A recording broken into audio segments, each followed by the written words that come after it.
Good morning, everybody. And thank you very much, Karan, for that wonderful introduction. And also thank you, President Mark, for this opportunity to talk to our esteemed audience today. It's truly a pleasure and a privilege. First of all, let me also convey my Happy New Year greetings to all of you. Um, Given that this is 2026, which which is, yes, not just the new year but also a very, very significant year in the history of our country, being the 250th anniversary of the independence of this nation, right? So that adds a sense of gravitas and significance to this year. And so I was, when Dr. Mark offered me this opportunity to talk, I was trying to find a subject that will hopefully meet the moment in terms of its importance, significance, and also what we at the Rotary believe in terms of service above self. So when in my readings and in the recent developments that have been happening, when I got to know and got to hear and read about some incidents that have happened, especially in our what we consider probably the most sacred and the most hallowed of our grounds, where our great brave men and women have, not only gone service above self, they have actually put sacrifice above service, personal sacrifice above service. And when certain disconcerting events have taken place in that regard, which is much in contradiction to what our nation's commitment to honoring and commemorating them, I thought it would be a topic of importance, at least to bring to our attention and discussion. I say this right at the beginning as a disclaimer. This is not meant to be a political discourse or a politically motivated talk. It is purely a sort of a documentation or a dialogue on, hey, what is happening currently in our history, and what can we do as citizens to be aware of it, and maybe take, at least to the extent that we can, some countermeasures or some positive steps in order to be able not to have this continue, or at least bring some action to it. With that said, the topic of my talk today, as you probably already seen, and just trying to bring it up here. I'll make it full screen so you all can see it. It's actually borrowed from a book by a very powerful author, a lady author by the name of Linda Hervieux, who you will see in a few minutes in a video. Uh, that was, I think, written a few years ago, probably around 2016 timeframe. I'm not exactly sure, but definitely within the last 10 years or so, in that it was published.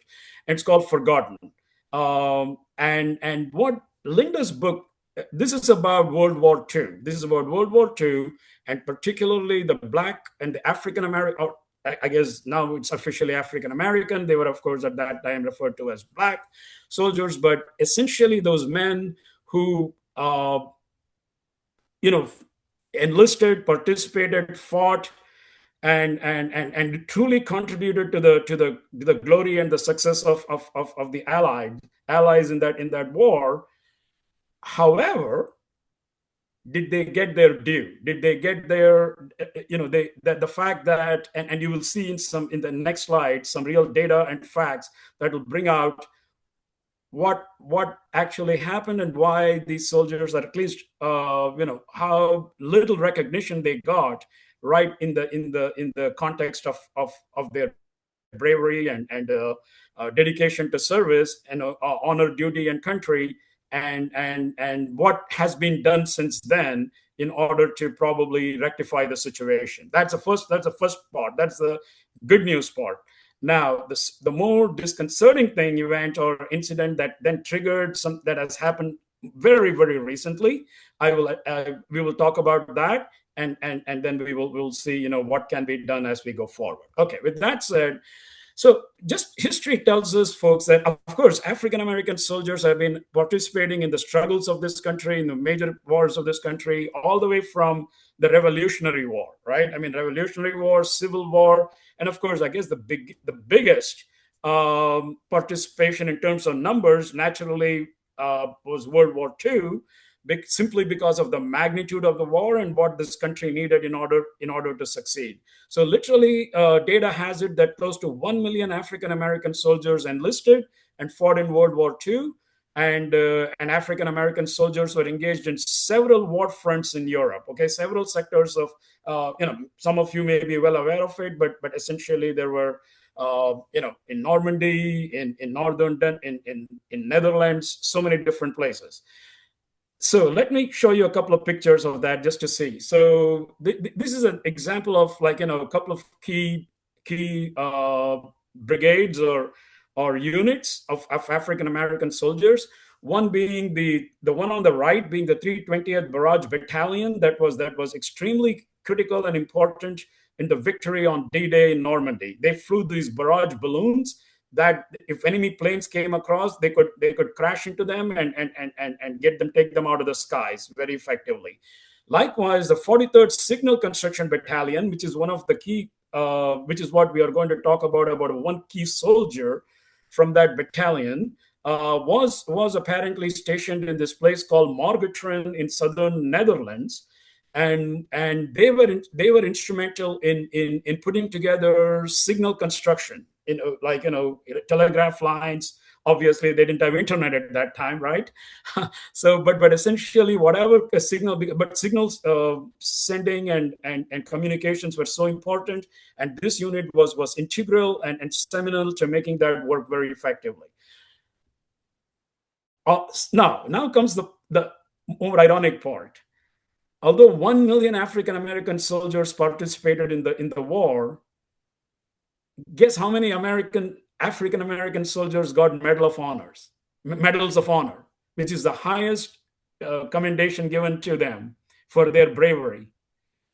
History tells us not a single African American soldier got a Medal of Honor either during the World War II, or immediately after that. In reality, what happened was one amazingly brave soldier by the name of, actually, I think it's a sergeant. I made a mistake. It's a Sergeant Waverly B. Woodson from West Philadelphia, who was actually a part of the 320th Barrage Balloon Battalion in Normandy. Was for his bravery. He got injured, but for 30 hours on the beach, he helped other soldiers get well and get their things, and help them get on their feet. He was actually nominated for a Medal of Honor, but unfortunately the army never followed up on that. So let's just quickly see a quick video on what happened here, okay? So that you can once.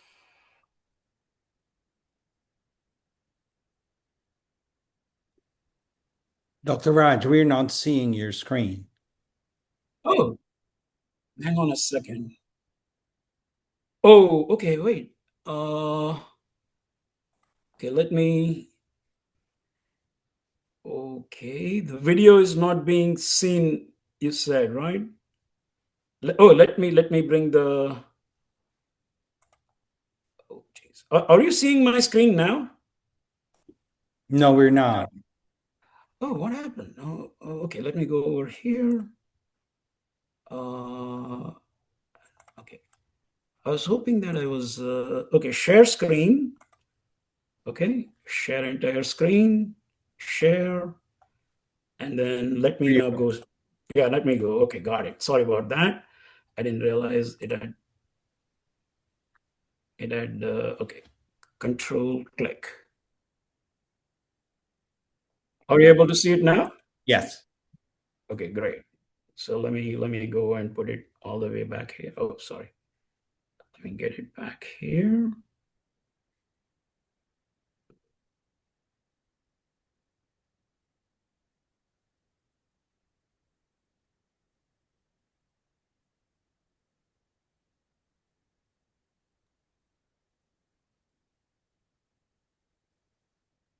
I don't know if you intended to have sound, but there's no sound. Oh, no.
I'm going to stop it there because I'm going to come back to that. It's not too late.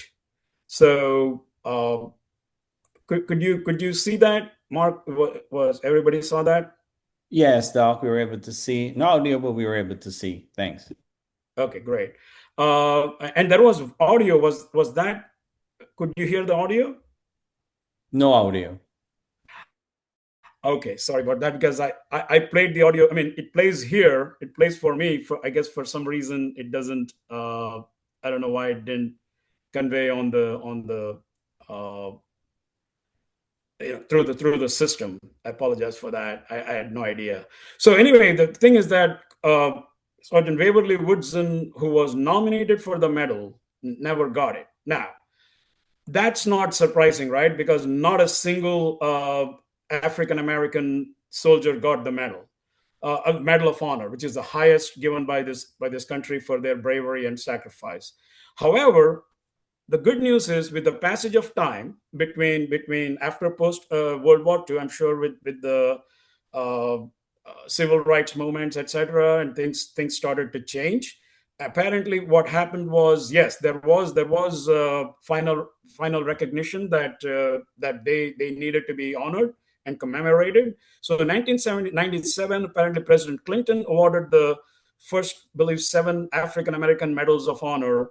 That's how it got initiated, and to date, the Congressional Medal of Honor Society tells us, their site tells us that there are 96 African American Medals of Honor awardees. Now, that is a progress. That is definitely progress. That's not compared to zero. 96 is great. However, when you consider that more than a million probably, and then in further future wars many more African American soldiers have participated, that's still woefully small, but any progress is definitely significant. So that's a positive news here, right? And of course there have been several books that have also come out talking about to go into the history, to go into their um acts of bravery, etc. One book, for instance, Forgotten, from which I took this title, by Linda Herveau. This book has been noted as utterly compelling by even Tom Brokaw, who wrote the Greatest Generation. Right, he was the NBC News anchor who wrote the book Greatest Generation. But essentially, that this book is a really compelling read. And I've not completely read it, but these books are now available in Amazon, just in case someone is interested. Now comes this very strange and very recent and very strange incident. So what happens is in the southern part of Netherlands, of course, African Americans participated in several sectors, as you saw. In the southern part of Netherlands, there is actually a cemetery and memorial, and that's the only American cemetery and memorial apparently in the Netherlands.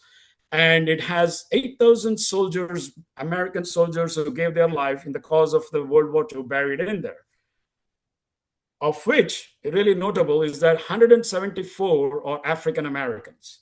Okay, apparently this entire cemetery was put together, or was, I wouldn't say put together, but essentially worked upon by them. In fact, when you read the history of this, they say that these soldiers actually dug the graves, which is a little, you know, sort of when you poignant when you think about it, of the other soldiers with whom they were not allowed to interact, but they were the ones who gave them their honor and their dignity.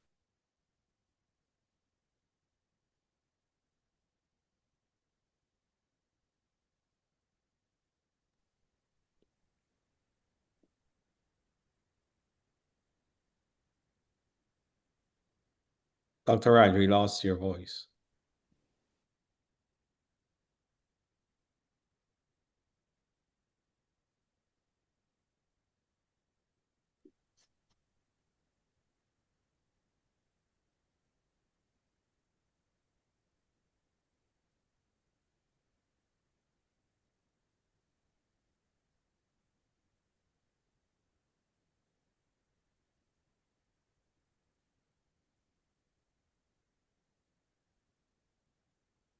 Dr. Raj, we lost your audio.